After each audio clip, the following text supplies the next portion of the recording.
So I had my first child in 2003, and I decided to stay at home with him for as long as I could. So I was able to do that for 9 months. But economics, you have to go back to job. It's just not sustainable for me to stay with him. And because of my hard work in my first job, that opened doors for me. People got to know me. Even my work called me, and then I was able to, they were offering me flexible hours. So I was able to go back, and because of that, I didn't go back full time. I went back part time, and then when I went back part time, I was able to hire a nanny and to take care of my kids. But at the same time, I was able to grow professionally.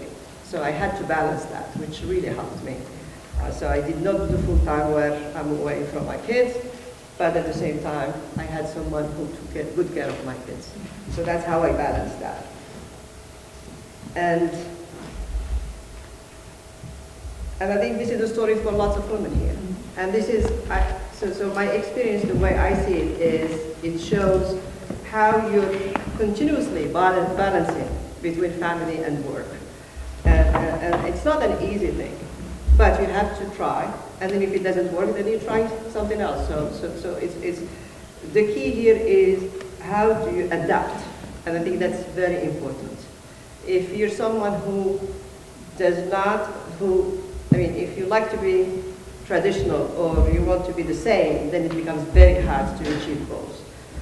And life, every year things change. So you have to take opportunities as they come.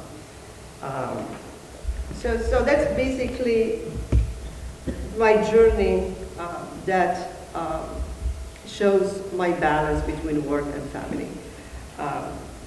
And if I want to summarize, yes, women can balance work and family, but it is up to each woman to find ways to do them.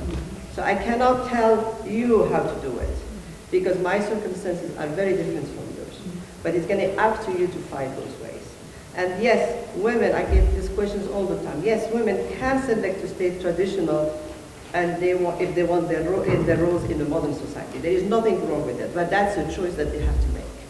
And it's important for these women, I say, to be open-minded to new changes and to balance modernism and tradition. I think this is where lots of questions get asked. Women need to build confidence, and they need to be determined and persistent to attain goals in a world that is still male-dominant. In the US, for example, what I found out was, I felt like I was shocked because, like I said, I didn't have lots of discrimination back home. And because also I grew up here professionally, then I started seeing all the inequities and the problems that actually not just not in the US, worldwide, is that, for example, in the US, what I found is that it is the best democracy in the world.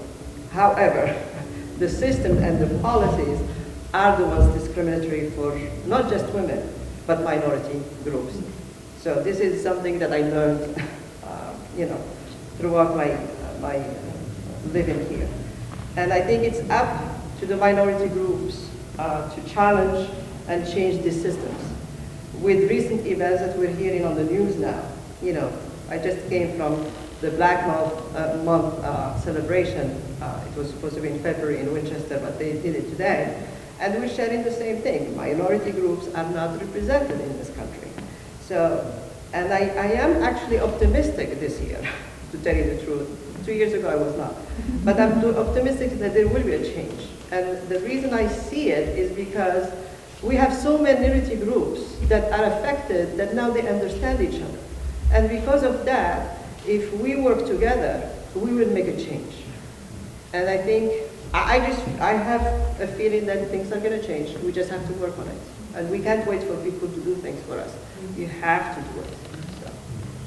And I think I'll end it by equality, equity, freedom, and liberation are basic human rights for all women and all men. Mm-hmm. So sometimes we just talk about women. It's for all humans. And I think that's what I would like to end my speech. Thank you.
Even though I spoke a little bit about my mother, I didn't share the other parts where she has been my inspiration.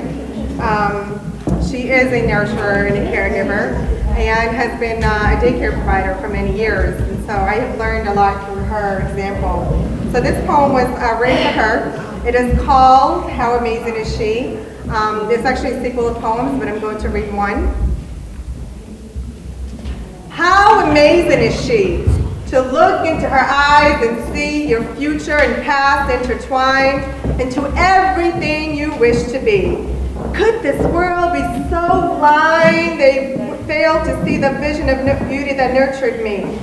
So what, you're slightly overweight, you're dressed a bit out of style, you speak in your Arabic dialect, but have meaning in your heart's desires. You sacrificed more than anyone could understand or ever would. You ignited light and pushed to inspire, where darkness inhibited and refused to tire. Loved many of God's children until it consumed you, but you were fueled with giving. Like an angel, you touched their lives with love. And could you be more neglectful of yourself to not forget your own and make that be known? You hollered in anger, cried in pain, lost your senses in fear, all to guide your son and daughter.